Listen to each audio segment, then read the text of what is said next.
एक समुद्र में एक ऐसा भी गुफा है जिसमें कई साल पुराना खजाना को महादेव ने रखा है। आइए जानते हैं कहाँ रखे हैं। एक बार नन्हे गणेश धरती से लौट रहे थे। रास्ते में वे रोते रोते एक बरगद के पेड़ के पास आकर बैठ गए। उनका मन बहुत उदास था। उसी समय माता पार्वती और महादेव वहां पहुंचे। दोनों ने नन्हे गणेश को रोते हुए देखा तो चिंतित हो गए। महादेव ने प्यार से पूछा, बेटा गणेश, तुम क्यों रो रहे हो? गणेश रोते हुए बोले, पिताजी, मुझे ये समझ नहीं आ रहा कि इस दुनिया की दौलत कहाँ छुपी है। ये सुनकर माता पार्वती मुस्कुराई और बोली, बेटा, इतनी दौलत तुम क्या करोगे? ये सुनकर गणेश को गुस्सा आ गया। उन्होंने कहा, माँ, आप मुझे बताना नहीं चाहती। मुझे जानना है कि दुनिया की दौलत आखिर है कहाँ। तब महादेव शांत स्वर में बोले, बेटा, कोई भी धन या दौलत बिना मेहनत के नहीं मिलती। उसके लिए बहुत कड़ी मेहनत करनी पड़ती है। क्या तुम इतनी मेहनत कर पाओगे? गणेश ने गुस्से में कहा, हाँ पिताजी, मैं सबसे ज्यादा मेहनत करूंगा। माता पार्वती ने फिर पूछा, लेकिन बेटा, तुम इतनी दौलत का क्या करोगे? गणेश बोले, जब मैं धरती पर जाता हूं तो लोग मेरी बहुत सेवा करते हैं, लेकिन सेवा से ज्यादा वे मुझसे दौलत मांगते हैं। दौलत के अलावा वे कुछ नहीं चाहते, इसलिए मैं सारी दौलत ढूंढकर धरती के लोगों को देना चाहता हूं।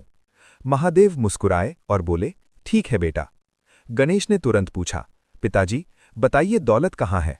महादेव बोले, समुद्र के भीतर एक गुफा है, वहीं सारी दुनिया की दौलत छुपी हुई है। ये सुनते ही गणेश बोले, बस पिताजी, मैं अभी जाकर सारी दौलत ले आता हूं। इतना कहकर वे समुद्र की ओर दौड़ पड़े। गणेश के जाते ही महादेव माता पार्वती से बोले, देवी, क्यों ना हम इसकी थोड़ी परीक्षा लें? माता पार्वती एक विशाल कछुए का रूप लेकर और महादेव एक विशाल सांप का रूप लेकर समुद्र की ओर चले गए। जब गणेश समुद्र में पहुंचे तो उन्होंने देखा कि वहां बहुत सारी दौलत पड़ी हुई है। ये देखकर वे सोचने लगे कि इतनी सारी दौलत दुनिया के लिए कैसे ले जाऊं। तभी उन्होंने देखा कि दौलत के ऊपर एक विशाल कछुआ बैठा हुआ है। गणेश बोले, मेरे रास्ते से हट जाओ।